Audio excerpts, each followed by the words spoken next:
All right, y'all, AJ here at Docs for a little kettlebell crash course on how to protect your hands from the kettlebell snatch, okay? Before we get into the how, I want to explain the why. So why does it happen with kettlebells? Why do our hands get really beat up? Well, when you're practicing with kettlebells, that's basically a byproduct. At some point, you're gonna have to go through that little bit of gauntlet to get a little bit of rougher calluses, and you want to build up those calluses to toughen up the hands, okay? That's gonna happen over time. But if you happen to have created a bit of a blood blister in your hands, and it tends to happen over and over and over again in different parts of your hand, then there are 4 reasons as to why that happens. And it's not just with kettlebell snatches, it's with kettlebells altogether, okay? And it's 4 factors. 1, gravity. 2, the weight of the bell. 3, it's what the bell is made out of, which is steel.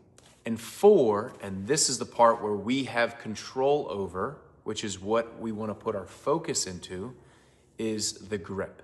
9 times out of 10, when our hands get those blood blisters or, gets all like, not calicky, but like just starts opening up, it's because we're death gripping that bell, especially during the kettlebell snatch, which we want to avoid at all costs, okay?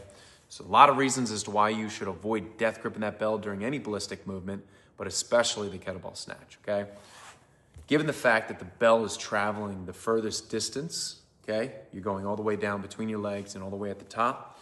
That's a lot of opportunity for the bell, the steel part of the horns, to create friction on the skin. And if we are death gripping that bell, we are constantly grinding, okay? So one tactical cue that I like to talk about is the catch and release. And it's kind of hard for me to explain this as I'm sitting down, but this is the way I'm gonna do it, is when we're at the top of the snatch, we don't want to death grip that bell. We want to keep a little bit of a looser grip. And when we flip, we want to flip that bell, slightly open up the palms, get the bell to the fingertips, hiking back between the legs, and then punching through. And then as we're punching through, we're slightly opening up that palm, spearing the hand through, and then re-gripping the bell at the top, okay? Now, I'm taking a bit of an assumption that if you're watching this video, then that means you are either an avid kettlebeller or you happen to be here at the 3,000 snatch challenge, okay? Where we're obviously gonna be performing a lot of snatches. So that said, we wanna make sure that we know how to perform a snatch, okay? Which obviously if you're in the 3,000 snatch challenge, then you do, or at least I'm assuming that you do, okay?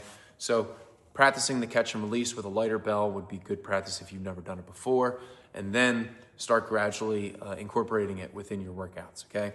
So we're just trying to avoid death gripping that bell. The other, okay, and these are more tactical cues, one of which is to lean into and one of which is to avoid, in my opinion, okay? The first thing to avoid, okay, which everybody thinks that chalk is their best friend, but in my opinion, using this, it's more, in my opinion, it's better to use this as a last resort, okay? Because what does chalk do? Chalk creates more friction, okay? When you create more friction between skin and steel, and you put this little chalk that is going to catch and squeeze, and yes, it's going to help with the grip, but the goal is to just be able to hold on to the bells and being able to have good grip, okay?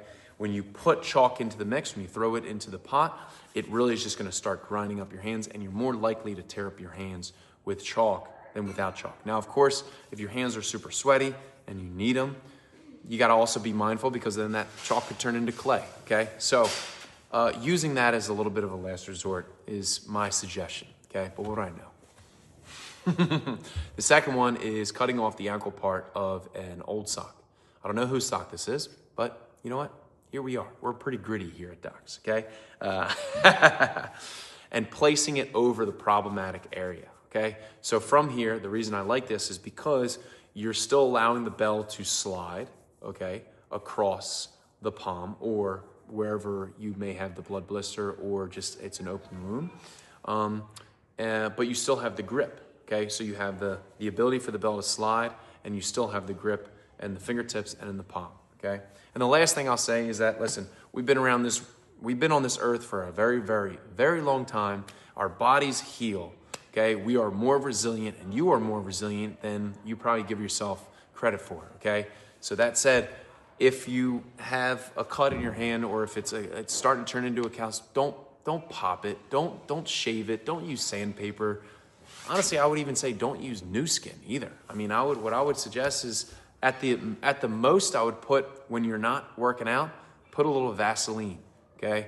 Put a little Vaseline on there and while you sleep at night, okay? But depending on where you are or where it is in your hands, more times than not, you could still work out, in my opinion. But that's just me. I'm a psychopath. But yeah, so anyway, hope this video helps. It went a little bit longer than I expected, but again, catch and release that bell. You can lean into this. Try to avoid this, having an understanding as to why our hands are getting cut up in the first place, and continuously keep leaning into that healthy bout of suffering. And again, if you're here within the 3,000 Snatch Challenge, keep rolling. Let's go.